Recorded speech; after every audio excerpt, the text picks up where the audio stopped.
Hello students, मेरा नाम है बालिंदु। कक्षा 10 के गणित के इस नई क्लास में आप सभी का फिर से एक बार बहुत बहुत स्वागत है। अभी फिलहाल निर्देशांक ज्यामिति हम पढ़ रहे थे और उसमें बहुत कुछ हमने सीखा। ये तीसरा लेक्चर है। अगर जिन बच्चों ने पहला और दूसरा नहीं किया है तो पहले उसको अटेंड कर लो। उसके बाद इस पे आओ तो आपको चीज़ें और बेहतर तरीके से समझ में आएंगी और थोड़ा सा प्रैक्टिस आपको मैथमेटिक्स में करना पड़ेगा, तब जाके आपसे बात बनेगी। तो जैसा कि दो बिंदुओं के बीच की दूरी निकालना हम पहले से सीख चुके हैं। दो बिंदुओं के बीच की दूरी under root x1 minus x two का whole square plus y1 minus y two का होल स्क्वायर से निकाल सकते हैं। दूरी से संबंधित बहुत सारे प्रश्नों के बारे में हमने पढ़ाई की है, बहुत सारे प्रश्न हमने पढ़े हैं। जैसे कि दूरी से संबंधित टाइप 1 एक मैंने सिखाया था कि संरेखीय अगर आएगा तो कैसे सिद्ध करेंगे। टाइप 2 सिखाया था कि अगर समान दूरी पे दो बिंदु स्थित हैं तो कैसे प्रूफ करेंगे, कैसे उस सवाल को हल करेंगे। और आज थोड़ा सा अलग एक टॉपिक लेके आए हैं। टाइप 3 उसी में है, उसी में स्टूडेंट्स, उसी में आपका है, देखिएगा ध्यान से, उसी में है आपका टाइप 3। टाइप 3 में क्या होगा? टाइप 3 जो है ये है ज्यामितीय आकृति पर आधारित प्रश्न। ज्यामितीय आकृति पर आधारित प्रश्न।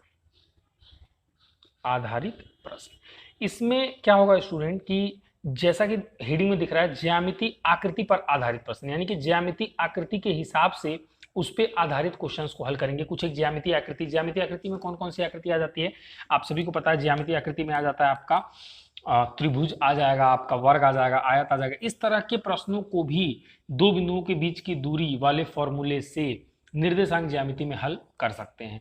जो दो बिंदुओं के बीच की दूरी का फॉर्मूला, बस आपको ज्यामिति का कॉन्सेप्ट पता होना चाहिए। बस आपको रेखा गणित जो होती है उसका कुछ कॉन्सेप्ट पता होना चाहिए। तो उम्मीद करता हूँ कक्षा 9 में उतना तो आप पढ़ के आए होंगे, लेकिन फिर भी कुछ जो स्पेशल ज्यामिति होती हैं, जो बार बार आपसे सवाल पूछे जाते हैं एग्जाम में, आपके बार बार वही क्वेश्चन रिपीट होता है, उन ज्यामितीय आकृतियों की मैं यहाँ पे चर्चा कर दे रहा हूँ। उनके बारे में मैं आपको यहाँ पे समझा दे रहा हूँ कि अगर वैसा सवाल आया तो आपको कैसे प्रूव करना है।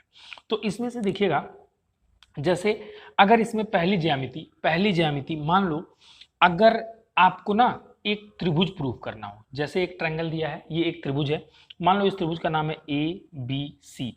अगर स्टूडेंट आपको 3 पॉइंट्स दिए हैं, point A, point B, point C, इनके निर्देशांक भी दिए होंगे और आपको कहेगा कि ए बी सी मिलकर एक त्रिभुज बना रहे हैं, इसको प्रूफ करो, इसको आप प्रूफ करो, 100% प्रूफ करके दिखाओ कि ये पक्का है, त्रिभुज ही बनेगा।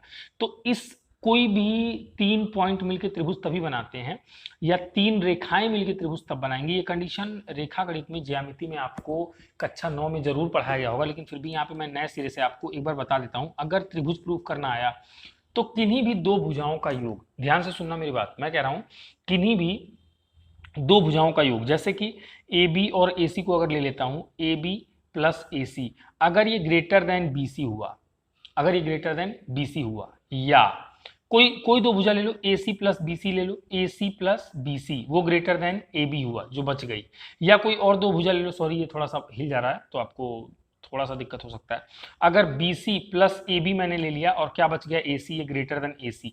इन तीनों में से कोई भी कंडीशन अगर तुमने फॉलो करा दी, यानी किन्हीं भी दो भुजाओं का योग अगर बड़ा हुआ तीसरी से, किन्हीं भी दो भुजाओं का योग अगर बड़ा हुआ तीसरी से, किन्हीं भी दो भुजाओं का योग बड़ा हुआ तीसरी से, अगर ये प्रूफ कर दिया तो तुमने प्रूफ कर दिया कि एक त्रिभुज जो है, वो जो 3 रेखाएं हैं, जो 3 बिंदुएं हैं, उनमें से जैसे ए और बी मिलकर एक रेखा, बी और सी मिलकर एक रेखा, ए और सी मिलकर एक रेखा, तो वो 3 रेखाओं से एक त्रिभुज निर्मित होगा। अगर सेकेंड केस देखा जाए, अगर समबाहु प्रूफ करना हो, जैसे एक ट्रायंगल हो स्टूडेंट्स, जैसे ए बी सी, इसमें ये दे दिया ना बच्चों, ए बी की जो मान लो लंबाई है बी है और ए सी की भी लंबाई बी है, यानी ये दो भुजाएं आपस में कैसी होंगी, बराबर। ये कौन सा त्रिभुज है? ये मैं बात कर रहा हूं समबाहु की। किसकी बात कर रहा हूं?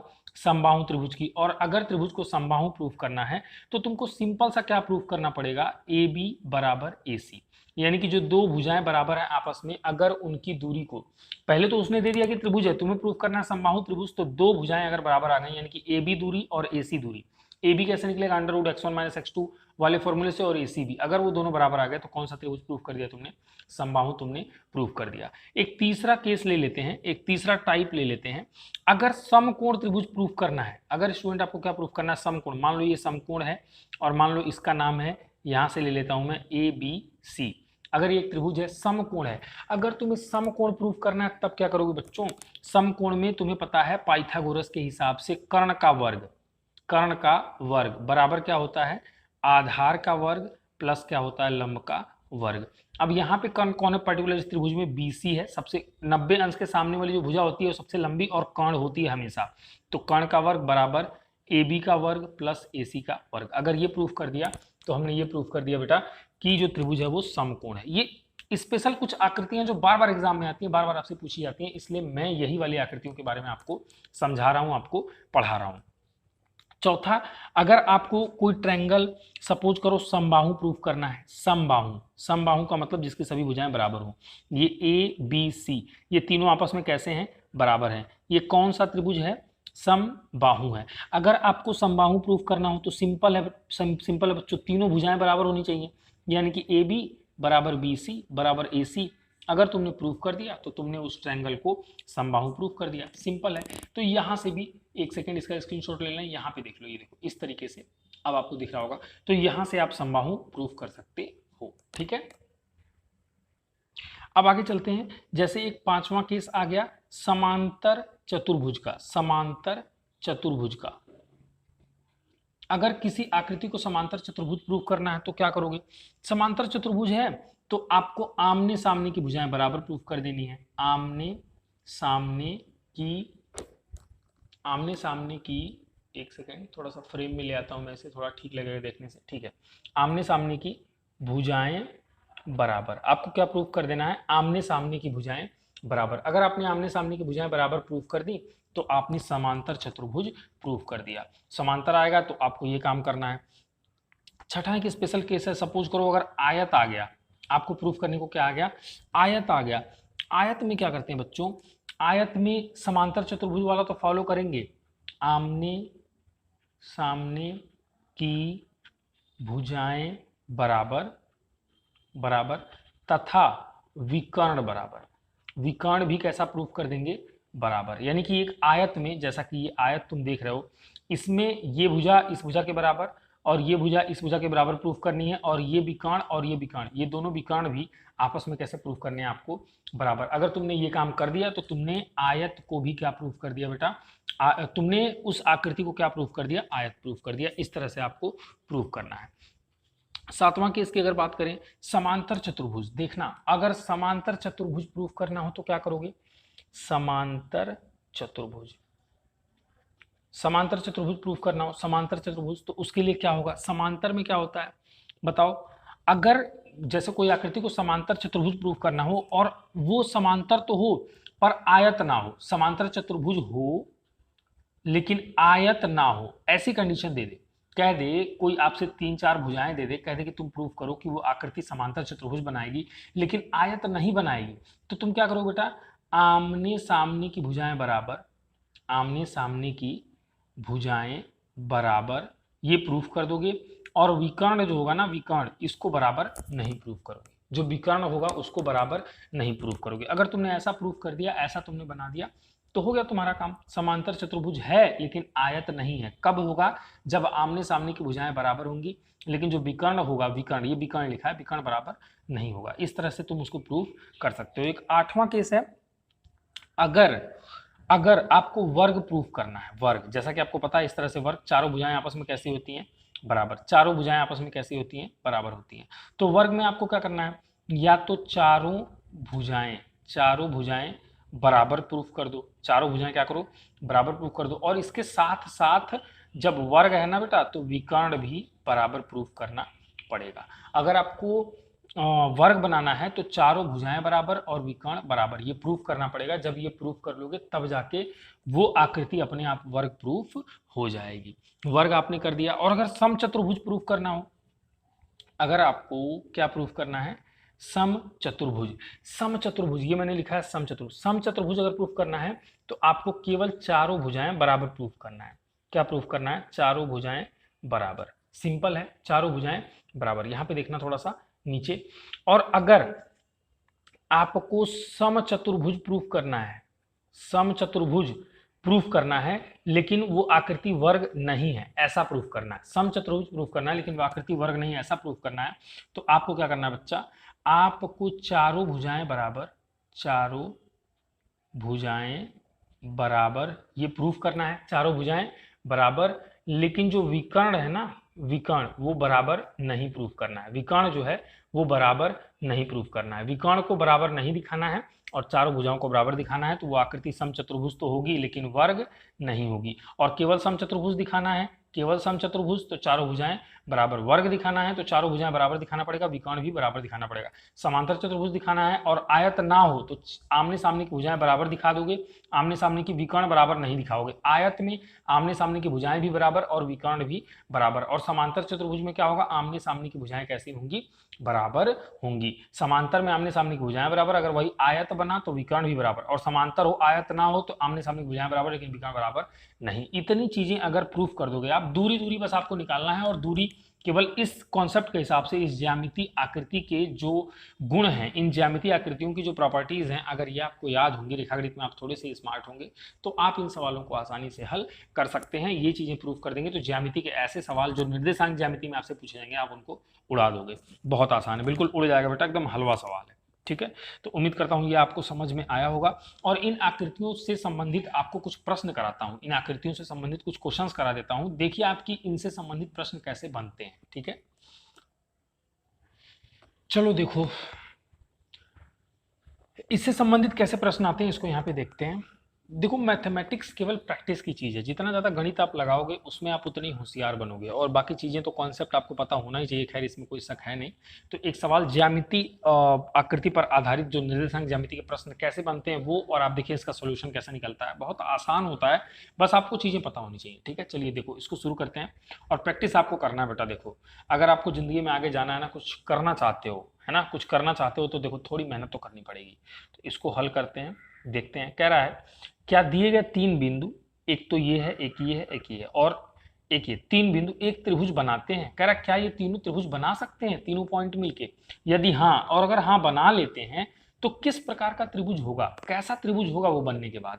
तो देखो बड़ा आसान है मेरे हिसाब से, अगर इसको हल करना है। मान लो एक पॉइंट ए है जिसका निर्देशांक 3,2 यहाँ पे दिया हुआ है, एक पॉइंट आपका बी है जिसका निर्देशांक -2, -3 यहाँ पे दिया हुआ है, एक निर्देशांक आपका, एक बिंदु सी है जिसका निर्देशांक 2,3 दिया हुआ है। कैसे प्रूफ करेंगे ये त्रिभुज है कि नहीं है? अगर थोड़ी देर पहले मैंने पढ़ाया, माइंड करो, अगर उस चीज को याद करो बेटा, तो सबसे पहला ही ज्यामिति आकृतियों पर आधारित प्रश्न में पहला ही मैंने पढ़ाया है कि किन्हीं भी दो भुजाओं का योग अगर तीसरी से बड़ा हो गया, किन्हीं भी दो का योग अगर तीसरी से बड़ा हो गया तो क्या बनेगा, त्रिभुज बनेगा, अगर नहीं होता है तो त्रिभुज नहीं बनेगा। अब देखना कितना मजा आएगा। पहले तो तुम ए बी निकालो, पहले ए बी कैसे निकलेगा, under root y2 minus y1, इसको x1 y1 और x2 y2, क्योंकि ए और बी की बात चल रही तो y2 माइनस y1 यानी कि -2 का square plus x2 minus x1 यानी कि इसका स्क्वायर। ये ए बी निकल के आ गया, और ये ए बी बराबर क्या हो जाएगा, अंडर रूट कितना, माइनस माइनस प्लस, 3 और 2 5, 5 का स्क्वायर हो गया 25, क्योंकि -5 है तो माइनस तो स्क्वायर होकर प्लस में बदल जाएगा, और प्लस देखना 3 और 2 5, फिर से ये हो गया 25, यानी कि ए बी बराबर आ गया करड़ी में 25, और 25 कितना होता है, 50। करड़ी में कितना आ गया बेटा, 50 आ गया। अभी होल्ड करो इसको, ए बी को, ठीक है, ए बी। अब बी सी निकालो, अब इसके बाद क्या निकालो, बी सी। बी सी कैसे निकले, बी सी देखना, अंडर रूट बी और सी की बात कर रहे हैं तो x1 y1 x2 y2, तो y2 माइनस y1 यानी कि 3 माइनस 3 है, इसका square plus x2 minus x1 यानी कि 2 माइनस 2 का क्या करेंगे, स्क्वायर, बराबर में कितना आ जाएगा करड़ी में, देखो माइनस माइनस ये प्लस हो जाएगा, जैसे ही माइनस माइनस टूटेगा तो प्लस, 3 और 3 6, 6 का स्क्वायर 36, और प्लस ये 2 2 फिर प्लस हो गया, 2 2 4, 4 का स्क्वायर 16। तो यानी कि बी से सी बराबर अंडर रूट में कितना आ गया, 6 से 12 को 2 1 3 1 4 52 आ गया। और अब ए बी बी सी, अब सी ए निकालो, अब क्या निकालना है हमें, सी ए निकालना है।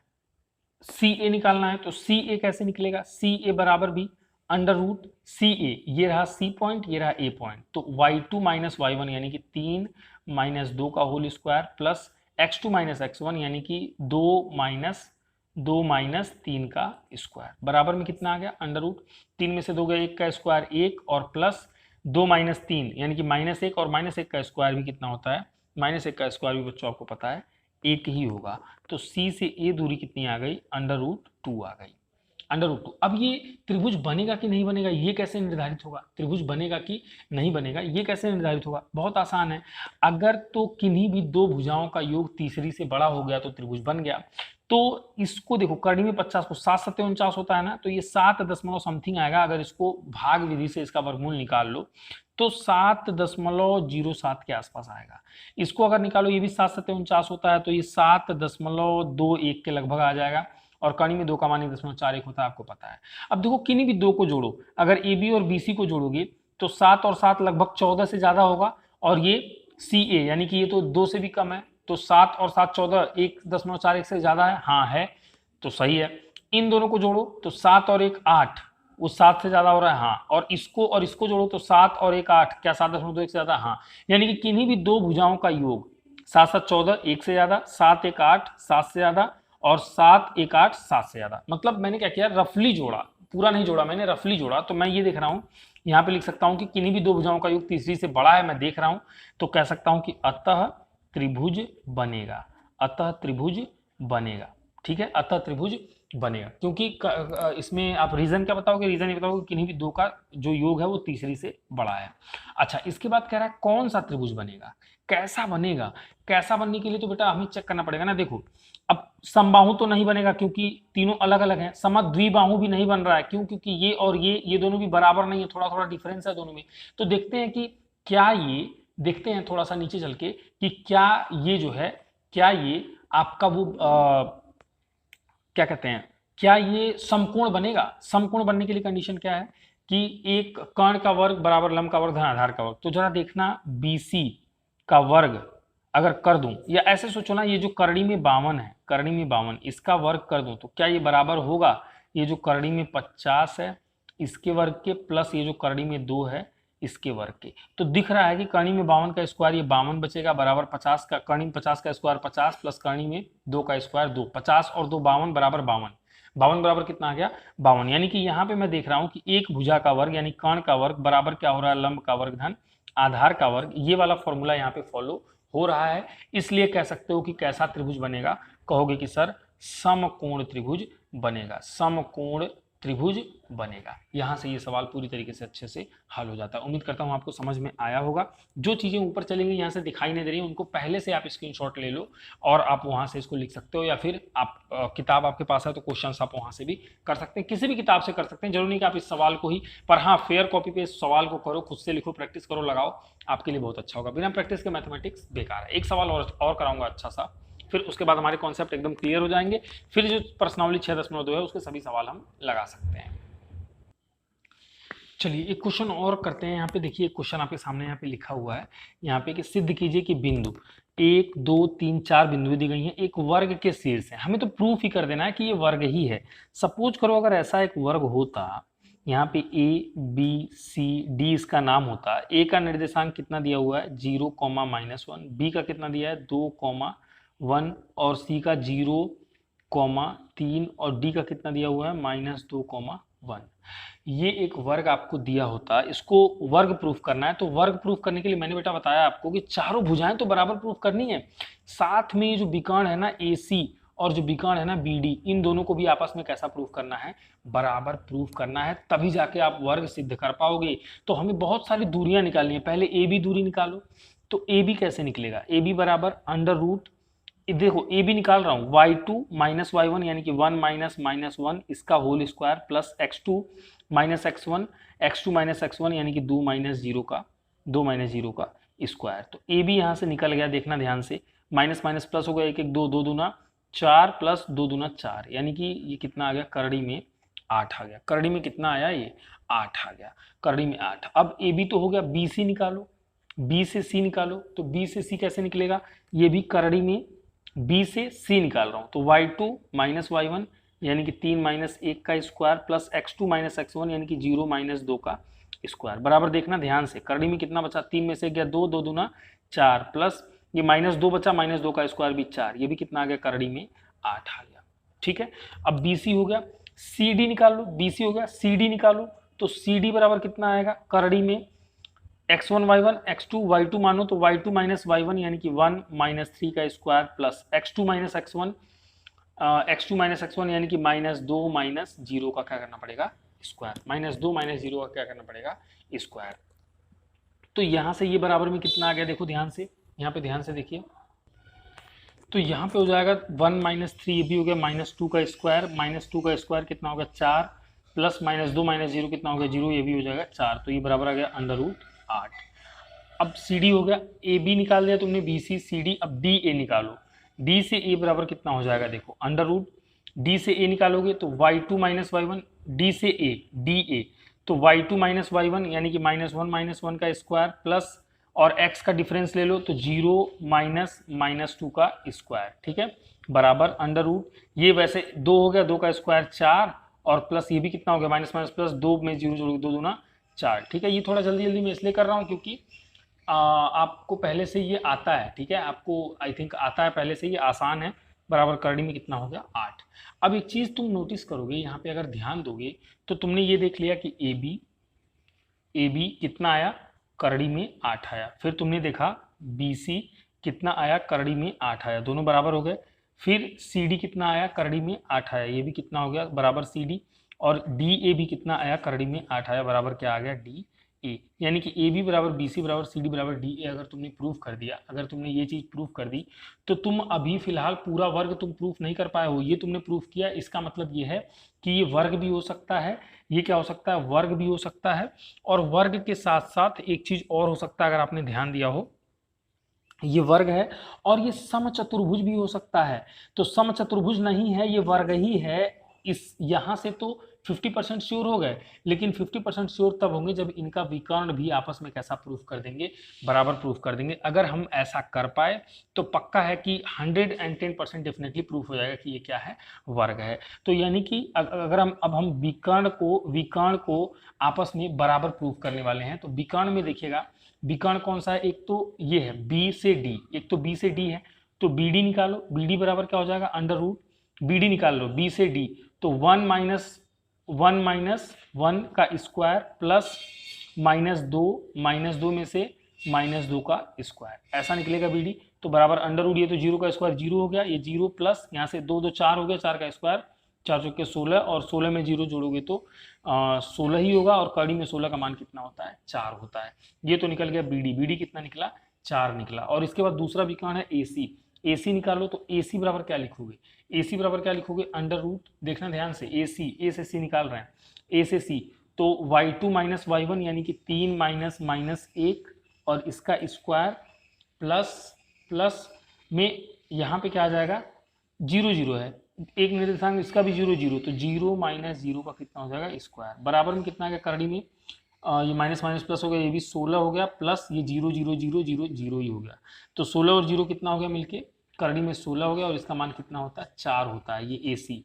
यानी कि विकर्ण जो है, ए सी बराबर तुमने क्या प्रूफ कर दिया, ए से सी बराबर तुमने क्या प्रूफ कर दिया, बी से डी, जो कि क्या थे, ये दोनों क्या थे, ये दोनों आपके विकर्ण थे। अगर विकर्ण आपने बराबर प्रूफ कर दिया, इसका मतलब आपने उस आकृति को दिए गए बिंदुओं से, 1 2 3 4 बिंदुओं से निर्मित आकृति को आपने क्या प्रूफ कर दिया कि वे वर्ग के शीर्ष हैं और वो मिलकर के वर्ग बनाएंगे, ये आपने प्रूफ कर दिया।